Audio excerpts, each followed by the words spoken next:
Good morning. Today is Wednesday, September 17th. This is Wake Up with KERA News. I'm Andrew Garcia.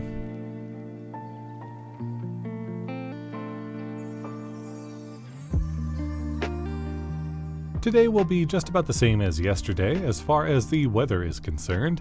We'll have a slight chance of rain this afternoon, but not a very high one, and we'll have highs in the mid-90s. Volunteers are showing up to immigration courts in Dallas to document clashes between immigration officials and migrants. We'll hear more about their work after the news. Dallas County Commissioners yesterday approved Parkland Health's budget for the 2026 fiscal year. KERA's Abigail Ruman reports despite earlier concerns, leaders expect to have a slightly positive operating income. In August, Parkland's 2026 budget had about $3 billion in projected revenue against $3.1 billion in total operating expenses. September's presentation showed the hospital in a better position. Recent reporting from the system shows it expects to receive more Medicare disproportionate share funding, which goes to hospitals that serve a large number of Medicare patients. Parkland CEO Fred Cerise says the hospital system should also receive more property tax revenue than previously expected. We had anticipated coming in still slightly negative. The property valuations came in higher than we anticipated. Cerise also says the Parkland tax rate will remain flat after years of decreases. For KERA News, I'm Abigail Ruman.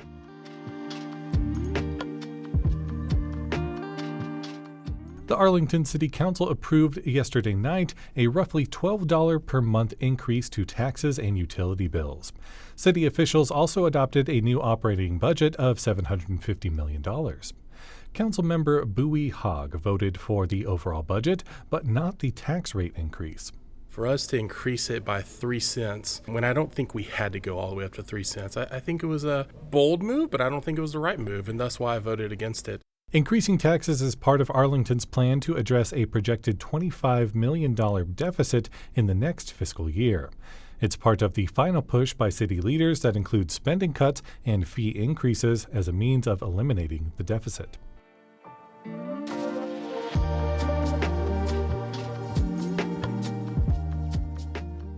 Earlier this year, Immigration and Customs Enforcement began taking people into custody straight out of immigration hearings, something advocates say hadn't happened in the past.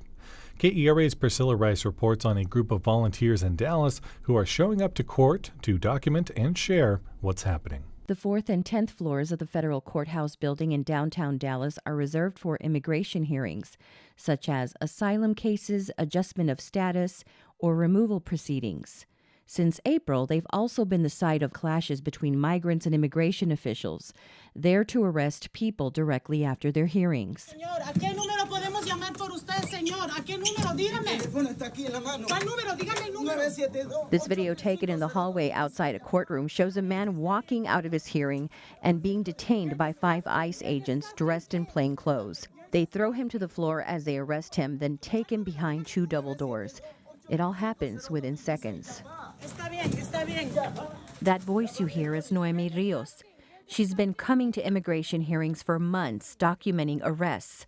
She says incidents like these are a daily occurrence. Folks are showing up, doing the right thing, showing up for their court hearing only to be apprehended in the hallways, and no notifications to their families of what's happening to them. KERA reached out to Immigration and Customs Enforcement to ask about the arrest and what the agency's policy is, but didn't hear back. Rio started her group Vecinos Unidos DFW, Neighbors United, she says, to keep an eye on the courts and what's happening behind closed doors. You can see their eyes, and it's heartbreaking because we can't do more than document, observe, and educate and empower the community to bring more folks out. Rios partners with churches and other places of worship to teach other volunteers how to be court observers, how they should identify themselves to judges, where they can take photos and videos, and how to handle interactions with ICE officers. We want folks to feel safe and go in numbers. Mara Richards-Bem is a justice and advocacy fellow at Royal Lane Baptist Church, where Rios recently led a training. Bim says it's important for people in the faith community to get involved like this. I think it is also an opportunity for people who have that kind of privilege to really use it in a way that protects other people and other people who really need protecting right now. Rios says the volunteers play three crucial roles. They monitor interactions between migrants and ICE officers, document court proceedings, and generally provide support. Most of the people she teaches have never set foot in the federal court building before. A lot of people do not even know that this is currently going on. Victor began volunteering with Rios' group in August. He asked that we not use his full name. I am a first-generation American here in the United States. Both of my parents are illegals. So yeah, I feel like it's very important that we should shed light on what's going on inside the courtrooms. The actual court personnel and or Is that an abduction that's happening right now? On a recent visit to the courthouse, Victor and a handful of volunteers witnessed as one man was arrested by plainclothes ICE agents. And all you could hear is this gentleman screaming out, crying for help, and in Spanish. You could hear the thumps of ICE agents taking him down. Do you hear that? Go! It's hard to watch, Rios says, but she feels a responsibility to be here. I think at the bare minimum, by achieving bigger numbers, is these things aren't happening in secret, and so things aren't swept under the rug. That was KERA's Priscilla Rice reporting.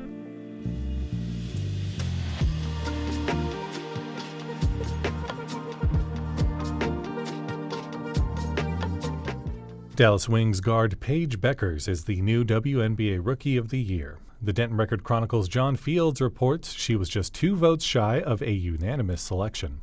Every year, a national panel of sports reporters and broadcasters votes for first, second, and third place on a variety of WNBA awards. 23-year-old Beckers received 70 out of the 72 first-place votes for Rookie of the Year. This season, Beckers averaged 19.2 points, 3.9 rebounds, 5.4 assists, and 1.6 steals per game for the Wings. She also set the WNBA rookie record with a 44-point outing against the Los Angeles Sparks, the most efficient 40-point game in league history.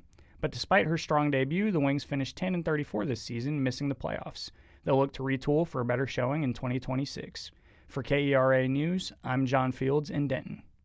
Get a taste of Munich without leaving Texas at Addison's Oktoberfest. Enjoy authentic German beer, music, and food across multiple tents and beer gardens at Addison Circle Park. The 4-day festival, which runs Thursday through Sunday, also features unique contests like Stein hoisting and the famous Dachshund Dash. To see details and some more arts events, head to the Go See DFW calendar at keranews.org/calendar.